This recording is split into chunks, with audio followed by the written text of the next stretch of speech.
karena saya pengalaman untuk mengelola proyek-proyek inovasi di korporasi gitu ya. Jadi menemukan pola-pola nih yang saya lihat bagaimana top management itu punya dudukan mindset di kepalanya dan juga intervensi-intervensi apa yang mereka lakukan. Maka saya paling tidak menemukan pola bahwa bagi perusahaan-perusahaan yang levelnya sudah advance, top manajemennya, itu ada satu dudukan mindset yang itu diperlukan, gitu ya. Perlu duduk dulu terinstalasi di top manajemen. Apa itu? Mindset bahwa karyawan adalah aset. Yes. Jadi karyawan adalah aset itu maksudnya gimana? Bahwa dia memang invest untuk memberikan playground, waktu, tenaga, bahkan program, gitu ya, untuk karyawannya dan dia tidak hanya berinvestasi di teknologi. Teknologi sudah pastilah gitu ya. Penting juga. Penting pasti gitu ya. Masa kita nggak ngikutin perkembangan teknologi yang terbaru yang lebih membuat hidup kita lebih efektif, efisien gitu ya. Pekerjaan kita jauh lebih berdampak. Itu udah pasti.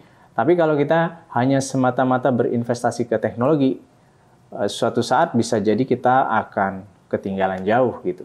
Maka berinvestasi, karyawan adalah aset dan perlu berinvestasi ke mereka, ke karyawan tadi, itu adalah sebuah mindset yang perlu duduk dulu di top manajemen. Oke, berarti top manajemen harus penting untuk berinvestasi kepada karyawannya gitu ya, pada SDM yang ada di perusahaan gitu ya.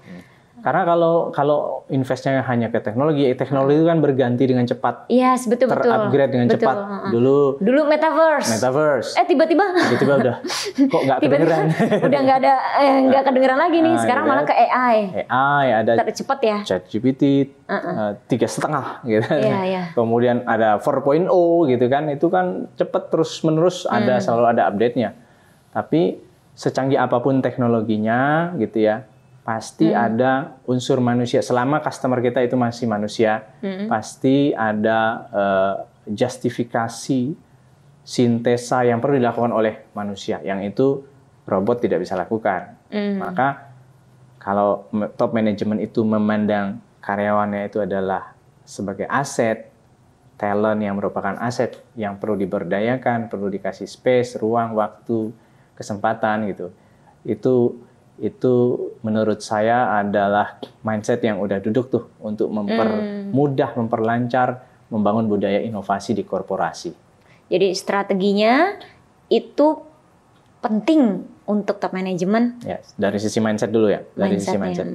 Nanti ada lagi dari sisi bentuk pengejawantahan mindset bahwa karyawan itu adalah aset apa gitu. Nah itu beda lagi tuh gitu ya. Itu biasanya kelihatan dari bagaimana kebijakan yang dilahirkan oleh top manajemen. Oke. Kalau udah duduk tadi tuh karyawan adalah aset terbaik kita untuk diinvest gitu ya. Itu biasanya top manajemen itu nggak segan-segan untuk kasih playground. Kasih playground untuk bisa melakukan, karyawan itu bisa melakukan elaborasi, gitu ya? Eksperimentasi. Karena orang dewasa itu kan cara belajarnya harus kejedot dulu gitu ya, dulu, nyoba dulu, trial error dulu gitu. Yes. Karena kalau di korporasi kan biasanya udah banyak aturan main tuh, SOP, aturan main, ada hukumnya, ada segala macam gitu ya. Jadi kecenderungan orang dewasa itu akan takut salah. Nah, maka kalau top manajemen itu tidak kasih ruang yang cukup bagi karyawannya untuk bereksperimentasi, kemudian tidak ada rasa psychological safety-nya, tidak punya di internal diri si karyawan untuk mau coba-coba hal baru gitu ya. Nah itu dia nggak akan terjadi yang namanya inovasi di korporasi. Iya, karena kan inovasi itu memang sebuah proses ya Pak ya. Kalau langsung jadi namanya bukan inovasi ya. Namanya ya best practice ya. Nah, udah terbukti ada, jalan gitu ya tinggal contek aja gitu kan. Itu best practice. Tapi kalau yang namanya inovasi pasti ada proses trial, error, validasi lagi, iterasi lagi. Bahkan iterasi itu dilakukan terus-menerus sambil lari. Udah nggak jalan lagi. Iterasi sambil lari nih, lebih cepat gitu. Nah, maka butuh playground, butuh infrastruktur yang perlu dipersiapkan untuk mensupport karyawan itu mau berinovasi gitu.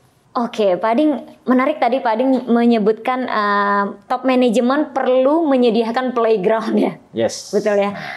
Boleh dikasih tahu Pak Ading, playground seperti apa nih yang perlu disediakan gitu ya oleh top manajemen?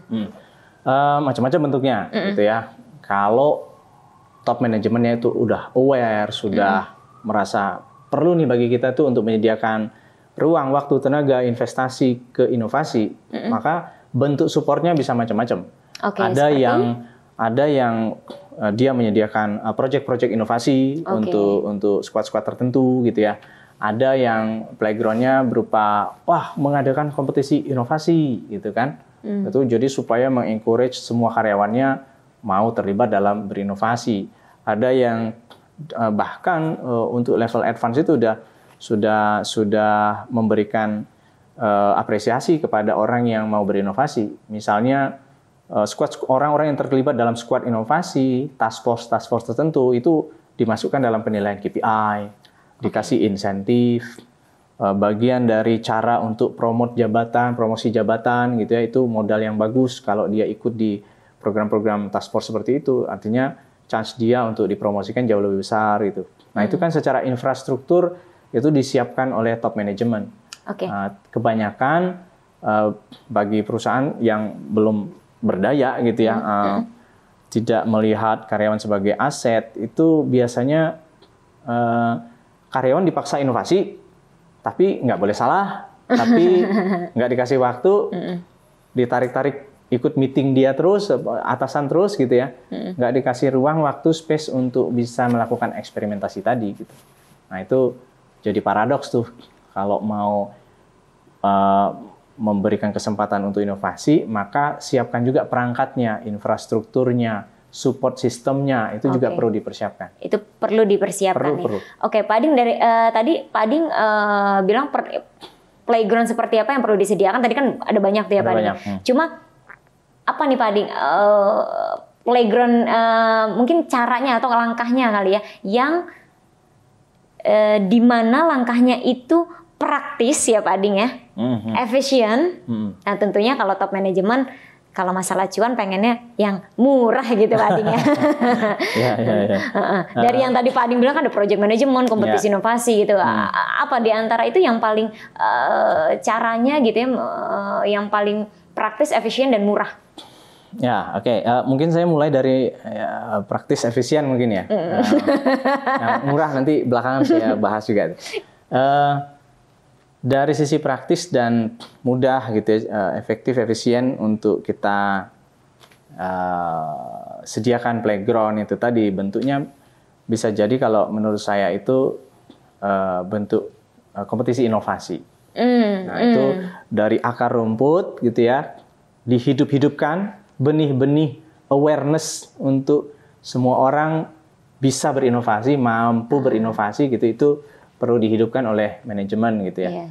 Jadi kompetisi inovasi itu adalah jalur cepat untuk menumbuhkan benih-benih itu secara natural, secara organik gitu ya. Nah, itu perlu ditumbuh kembangkan gitu ya, disediakan playgroundnya. Nah, selain dari itu bisa jadi nanti dari atas, dari hasil benih-benih yang tumbuh ini, karena akan kelihatan tuh mana, wah ini bagus nih, ini bagus gitu ya. Saat panennya itu, ketika panen dari benih yang bagus-bagus tadi itu langsung dijadiin project secara serius untuk digarap gitu sampai ke level implementasi.